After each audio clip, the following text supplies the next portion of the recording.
Good morning. My name is Faith. I share here by you.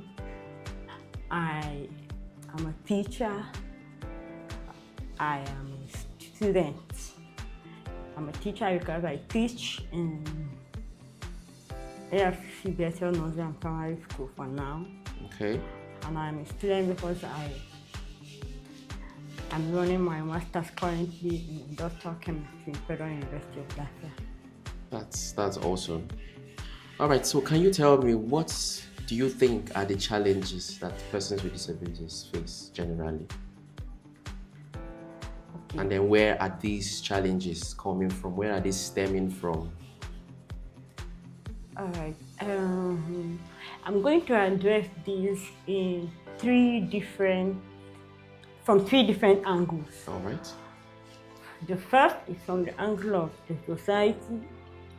The second, from the angle of the person himself. Okay. And then from the angle of the parent. Remember that the parents are different from the society. Okay. Now, from the angle of the parent, let's start from there. Because all the child grew up knowing a father and mother's love. Okay. And because of late identification of this peculiar impairment or challenges, we discover that these children get education late. They get education late, and because they get education late, it's difficult for them to catch up with the trends of the society. Okay. Yes, and that is because the parents are not being sensitive enough. Permit me to use that word. Okay. Because for every milestone that a young child is supposed to have, if you don't see it in your child, it calls for what?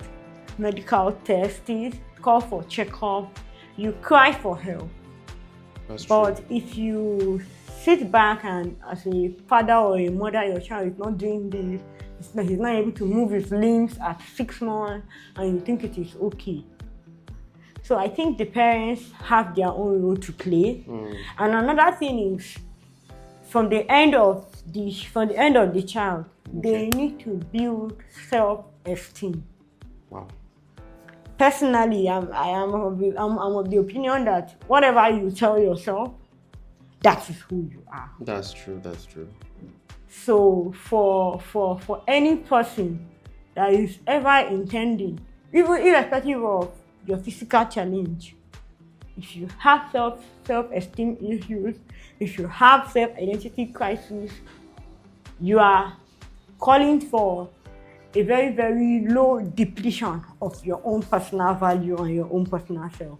So I'm saying this because for many people, it is what the society thinks about them that they grow up with, especially for people that have impairment issues.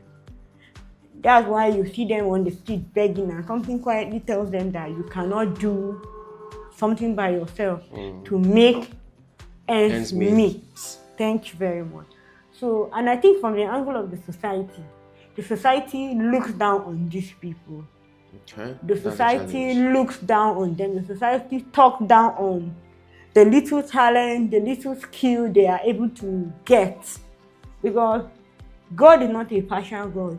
That's true. Irrespective of the fact that this person has hearing disabilities or this person has a visual impairment, does not mean that he doesn't have what he is good at.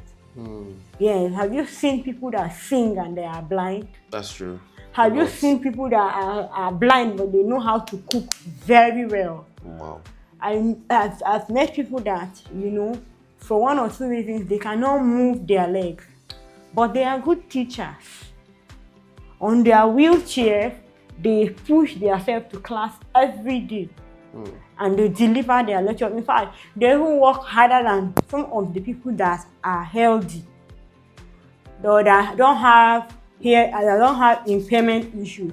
Okay. So this thing we are talking about is, while the society is looking down on them, I think that personally they need to work on their self-esteem.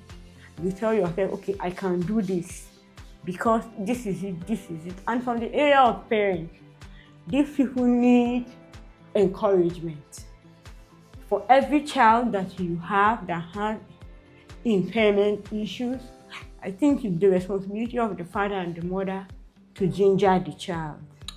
Yeah, you tell the child, this is your challenge, but that notwithstanding, you can be this. And let it sink in deep to that child, so that when they go out and then the little influence they have from the society will not crumble all that you have used years to build. Yeah. Because of the societal views and whatever. So personally, I think the parents need to do better, and even the society.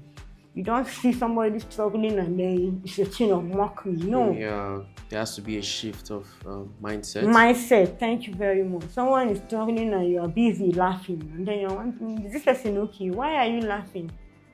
Yeah, and they do it glaringly. If it is behind the person's back, I will understand. But if the person is right there before you and you are laughing, That something can tells be you very that degrading. something tells you that you are better off than this person.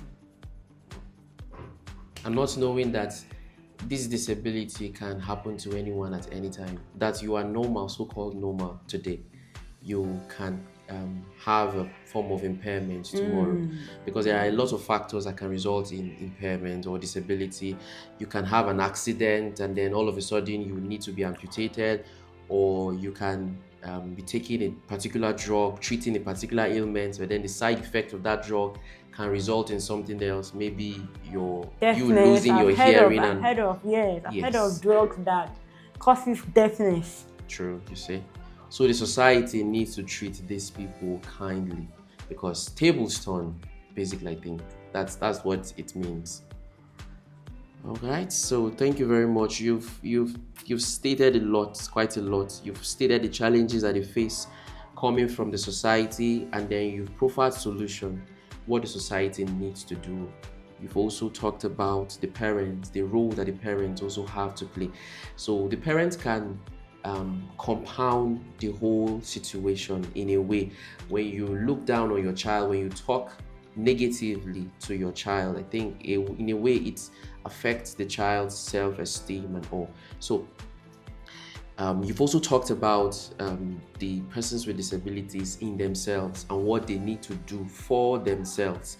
If they look down on themselves, they look less of themselves or think less of themselves, the society will also do the same to them. So they have a huge role to play. They need to see themselves with high self-esteem, and I think correspondingly the society will also see them as such. So, well, I think you've done justice to this. Thank you very much. Do you have any other thing, any final words to say? Okay, so I think that the society, or generally people, need to encourage people that have impairment issues. Okay. You see this person doing well, encourage him. You don't wait for a special invite to encourage someone. And personally, I think that they need more empowerment. Some of them have things they can do. Some of them have skills they need to build. So if there's anyone out there that has source of funding, that has skill, transferable skill, that these people can learn, so that the society will see them more. Yeah, because the reason why they are hiding is because they have issues that they know that they have. But the question is, do they know that they have abilities? That's true. That's very true. Do they know that you are blind does not mean that you cannot sing well and cannot do other minister things to people? Yes. So that you have a form of disability doesn't mean you are all disabled. You can do other things. Yeah, you can do other things. So if there's a way, if anything, let's empower them. Let's encourage them. All right. Let's let them start from the little beginning. And you as a person should do what? Patronize them. so that they get the kind of boost they need. Encouragement. Encouragement. Thank you very much. Okay.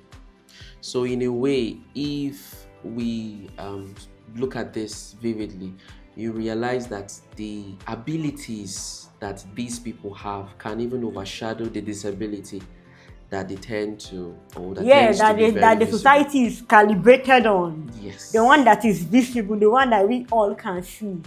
But on the other hand, their abilities are stronger than their even the disability. disability. Just that the ones that we can see is the one that we Society capitalize on. That's true. All right. Thank you very much for your time. Thank you so much for granting this interview. You're welcome.